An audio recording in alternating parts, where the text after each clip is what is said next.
Oi, gente, bom dia, boa tarde, boa noite. Agora bem noite, né? Agora são exatamente 11h53 de um domingo, 11 de outubro. Mas assim, surto, né, gente? Surto, montei isso e falei, vou gravar, tô aqui gravando, não é mesmo? Trajada de farmácia USP, porque estou com frio. Foi a primeira coisa que eu achei, né? E porque eu sou muito clubista.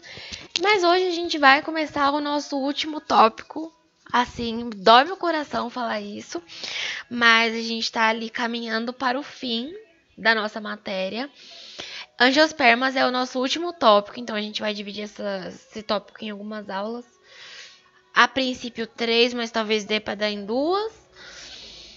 E é isso, falaremos dessas rainhas não, né? Plebeias superestimadas. Vamos de novidade evolutiva, gente. Qual é a novidade evolutiva? Porque pensa, todo grupo de planta, a gente tem um saltinho evolutivo, né? A gente começou lá nas briófitas. Inclusive, vocês vão ver isso essa semana com o Vitor, né? Ou vocês já viram, não sei, mas acho que vocês já viram. Essa aula vai sair na quinta-feira. Se ela sair na quinta-feira, o Vitor dá aula antes de mim. Se o Vitor dá aula antes de mim, você já vira a aula, né? Ou não, não sei. Mas enfim, espero que sim. Mas então, a gente tinha lá as briófitas, né? Condicionadas as briófitas, apesar de elas serem perfeitas e extremamente subestimadas. Aí a gente dá um salto em briófitas para pteridófitas. Nas pteridófitas, a gente tem o surgimento do... Tá passando música de High School Musical no fundo, gente, perdão. Porque eu tô sozinha em casa e eu preciso de uma voz, né? Tocando aqui perto de mim, porque senão eu vou achar que eu estou com o espírito, com a Samara. Então, não quero ficar com a Samara, quero ficar com o quê? Com a Sharpay brasileira, porque não é o High School Musical como é o High School Musical brasileiro, mas enfim. Pteridófitas, né? A gente tem ali o salto para presença de vasos condutores, né? A gente tem um sistema de condução, de fato, né, composto pelos vasos, elementos de tubo crivado, pipipipopó. E esses vasos vão conduzir o xilema e o floema, lembrando sempre que o xilema ele é composto pela seiva bruta, né, que é composta por água e sais minerais, e o floema é a seiva elaborada, composta por produtos da fotossíntese e alguns minerais. Certo? E além dessa novidade, as pteridófitas, elas têm tecidos verdadeiros agora. Então, você pode falar que pteridófita tem caule, raiz e folha, tranquilamente. Ela só não tem flor e fruto, que flor e fruto é uma novidade, inclusive, dessas angiospermas, olha só. A angiosperma tá muito diferente, né? E, enfim, aí de pteridófita para gimnosperma, a gente ganha uma independência na reprodução, porque as gimnospermas elas não precisam de água para se reproduzir e elas apresentam também sementes, né? Porque gimno ali é o que?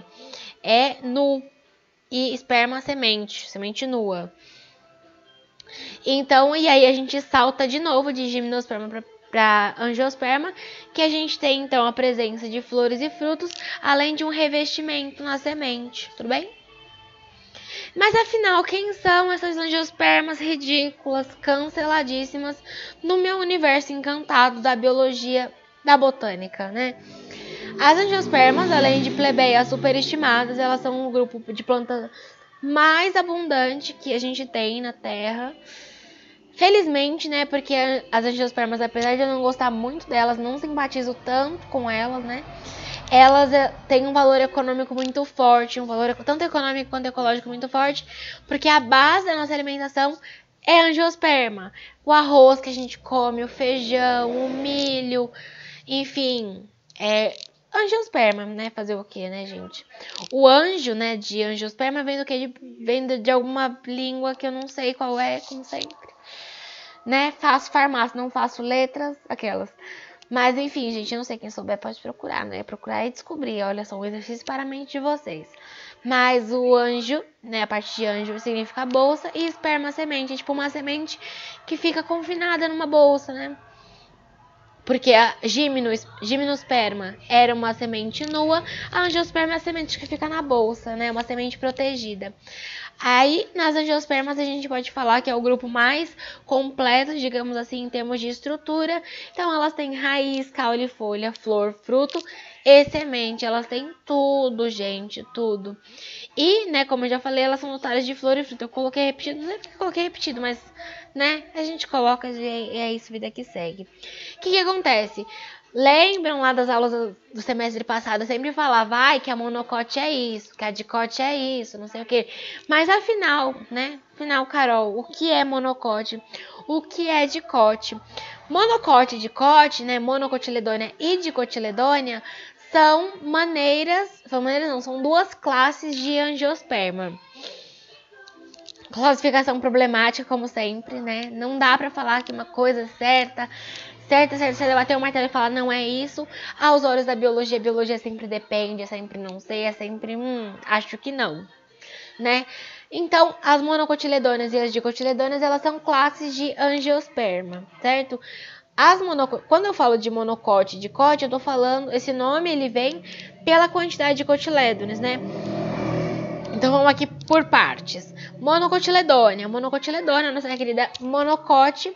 A gente tem como exemplo de monocote cana-de-açúcar, milho, arroz, trigo, aveias, bambu, lírio, alho, cebola. Olha só, alho, cebola. Então, pra gente fazer um arroz, a gente faz ali uma preparação totalmente com monocotiledônia. Olha só, se você for analisar, bota o alho, bota a cebola, bota o milho, bota o arroz, monocotiledônia pura. Olha só, coisa linda. Você vai falar, nossa, eu estou fazendo arroz aqui só com monocotiledônia.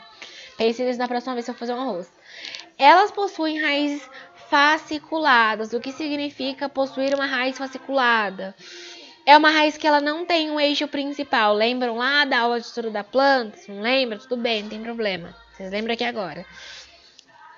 Uma raiz fasciculada é uma raiz que não tem um eixo central. Então, ela tem várias ramificações, tá? E aí eu coloquei que há exceções, no sentido de que não é porque você viu uma planta com raiz fasciculada que você vai olhar e falar, ah, isso aqui é uma monocote. Ou, enfim, né? O outro exemplo fica para mais tarde. Não é isso, assim, eu tenho exemplos de monocote com raiz pivotante, tá? Existem vários critérios para você classificar se uma planta é uma monocotiledônia ou se ela é uma dicotiledônia, tá? Outro critério de classificação é a folha, né? A folha, ela pode ser paralelinérvia ou reticulada. Quando ela é reticulada, vou falar aqui primeiro paralelinérvia, é tão difícil de falar. Não é difícil de falar, né, gente? Socorro. Parece que eu não sou mais alfabetizada, mas tudo bem, a quarentena faz isso com a gente. Às vezes eu sinto que eu não sou mais alfabetizada, mas isso aí são outros 500. A folha paralelinérvia, ela tem nervuras paralelas. O que é o paralelo? Vamos pensar na geometria. Retas paralelas são retas, que elas podem estar no mesmo plano, e elas nunca se cruzam. Então, elas estão ali lado a lado, né? E aí, aqui a gente vê a mesma coisa. Então, a gente tem aqui as retas, as nervuras, e elas não se cruzam nem nada. E aí, o que acontece? Uma coisa que eu bati muito na tecla com vocês semestre passado. Monocotiledôneas não têm crescimento secundário. Ou seja, quando você olha uma coisa que tem tronco, pode ser uma gimnosperma, né? Porque as gimnospermas, elas têm crescimento secundário, porque elas têm tronco. Ou elas podem ser dicotiledôneas, tá? Porque só dicotiledônia tem crescimento secundário. Isso aí já foi questão que eu trabalhei com vocês no semestre passado. Tá bom? Então, o que é o crescimento secundário? É um crescimento, acho que tem um slide aqui, é um crescimento que a gente tem a partir do meristema secundário, é um crescimento em espessura. O meristema primário faz com que a planta cresça em altura. Agora, para ela crescer de ladinho, ficar gordinha do jeito que a gente gosta, cheia de casquinha, é o crescimento secundário. Então, aqui a gente tem a parte da estrutura secundária. Então, a gente tem aqui a periderme, câmbio cortical, floema, né? Lembrando que a gente adora o floema. Câmbio vascular e o xilema mais interno aqui. Tá? Lembrando sempre que o xilema é mais interno e o floema mais externo. E essa parte aqui é a casca. Quando a gente fala de casca, a gente tá falando majoritariamente ali do suber, né? Suber é aquela porção mais externa. O suber ou cortiça, formado por células mortas, tá? Enfim, continuando aqui. Os feixes ali de tecido condutor, né, que a gente chama também de feixes liberolenhosos, eles estão espalhados, tá? Eles não têm uma organização, tá bom? E, como eu já falei, elas têm esse nome porque elas têm um cotilédone. Aí a gente vai para nossas amigas queridíssimas, louváveis e poderosas, mas não tão poderosas quanto nossas queridas briófitas, porque nesse canal amamos briófitas. A gente tem as dicotiledôneas, tá? Com exemplos de dicotiledôneas são eucalipto, abacate, morango, maçã, pera, feijão, ervilha, mamona, jacarandá e batata. Meu limão, meu limoeiro, meu pé de jacarandá. Jacarandá é o quê? Dicotiledônea, tudo bem? Seguimos então. Dicotiledôneas, em sua grande maioria, apresentam raízes pivotantes ou axiais. O que é uma raiz pivotante? É uma raiz que tem um crescimento, é um eixo principal de crescimento. Ela pode, claro, ter as suas ramificações, mas a princípio ela cresce ali, tem um eixo central e ramifica depois. Como eu já falei também, dicotiledôneas elas crescem em espessura porque existe um restinho de câmbio vascular na parte do procâmbio, que é um câmbio mais primitivo, e ele permite que a planta continue crescendo, entendeu? Tem um negócio primitivo ali, vai crescer. É uma pegada meio célula-tronco, sabe? Célula-tronco tá ali, vai crescer mais. Mesma história, tá? E os feixes liberulenhosos das dicotiledôneas, eles são dispostos em círculos, então a gente tem círculos ao redor de todo o cilindro vascular, tá bom? E ela tem esse nome porque tem 2 cotilédones, tá bom? E aí, tá, tudo bem, então já falamos, então ela tem esse nome por causa dos 2 cotilédones, mas afinal, Carol, o que são cotilédones? Meus amores, meus beloveds queridos, cotilédones nada mais são do que a primeira ou cada uma das primeiras folhas de um embrião das plantas com sementes, tá? Só as plantas com sementes têm cotilédones e ele é formado a partir do zigoto. Então ali o N da planta fêmea vem com o N da planta macho, forma ali o zigotinho, se desenvolve, isso constitui o embrião e o embrião tá ali no cotilédone, tudo bem? Tá imerso no cotilédone, na verdade. Na verdade, o cotilédone é o próprio embrião. Não é que não é, é complicado falar assim. Mas enfim, tá? Na verdade, não. O embrião não é o cotilédone da planta. Ele tá ali perto do embrião. Ele tá ali, sabe, circundando, tá bom? E esses cotilédones, eles estão ligados à nutrição da planta, tá? Os cotilédones, eles têm uma reserva nutricional e essa reserva nutricional vai dar conta da planta até ela adquirir a independência. Não é só o cotilédone que faz essa nutrição do embrião, a gente também tem o endosperma, tá? Mas aí a gente vai ver isso aqui na aula que vem, tá bom?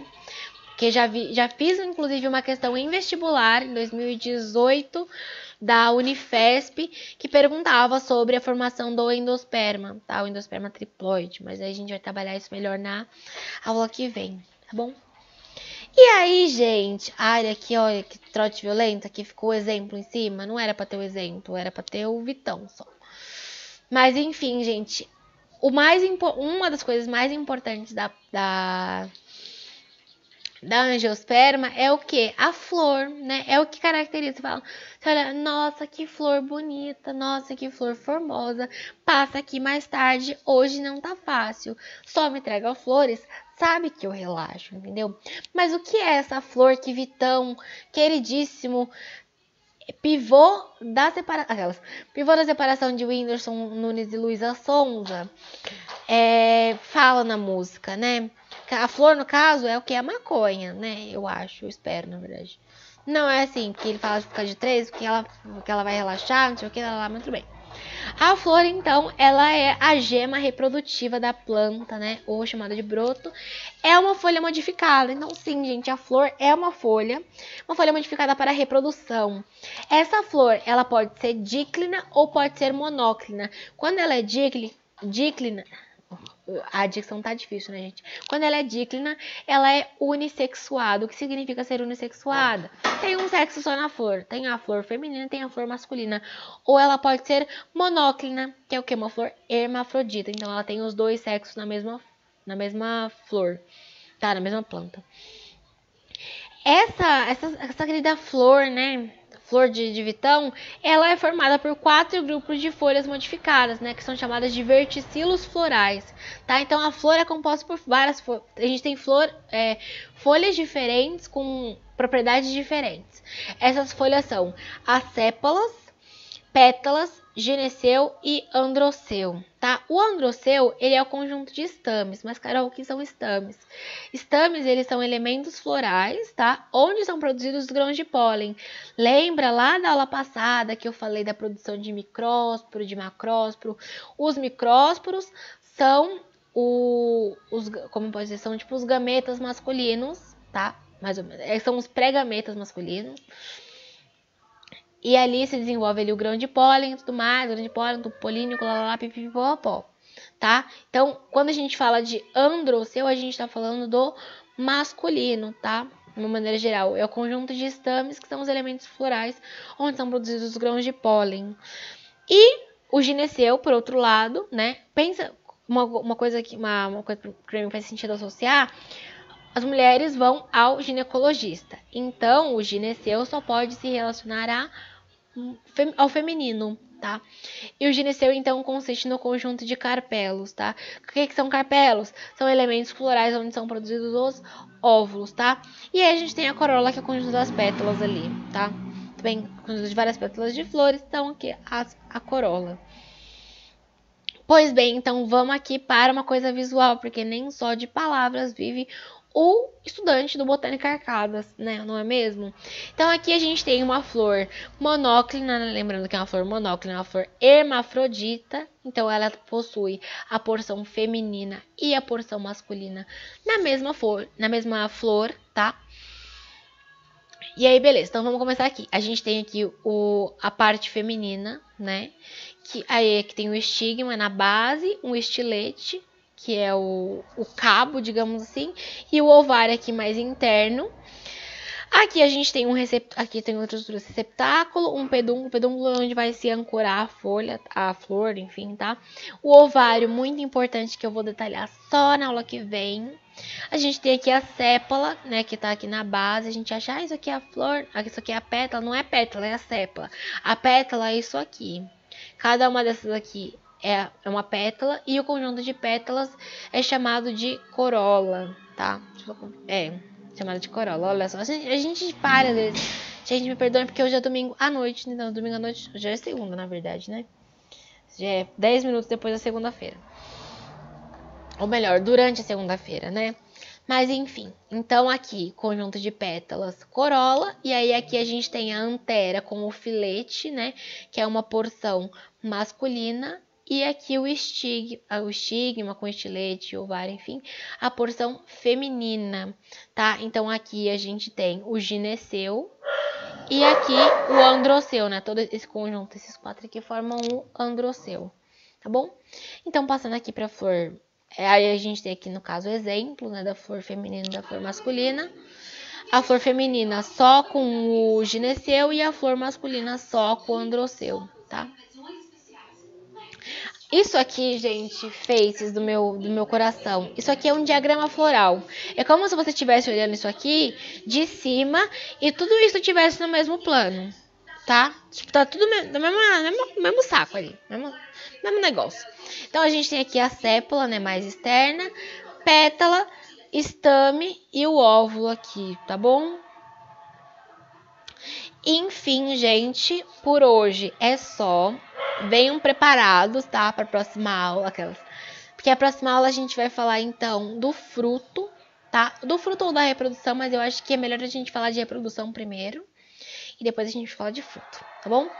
Forças, guerreiros, estou aqui, ó, aqui eu estou tocando High School Musical da formatura, para vocês conformar, aqui, ó, já tá a música tema. E bom descanso, eu sei que a semana não acabou para vocês, ainda tem sexta-feira, ainda tem sábado. Chorastes, estudantes, porque eu chorei, porque tem aula também, olha só, gente, o sofrimento. Mas enfim, se cuidem, bons estudos. Qualquer coisa, vocês sabem onde me achar, estou sempre disponível nas redes sociais. Não quer falar comigo nas redes sociais? Não quer me chamar no Instagram? Não quer me mandar uma DM? Manda um comentário aqui no canal. Gente, eu amo esse momento blogueira, meu Deus. Manda uma DM aqui no canal. Uma DM não. Manda um comentário aqui no canal que eu respondo. Tento responder, no caso. E é isso. Seguimos juntos e Shallow Now aqui. Continuo com frio. Beijo, gente.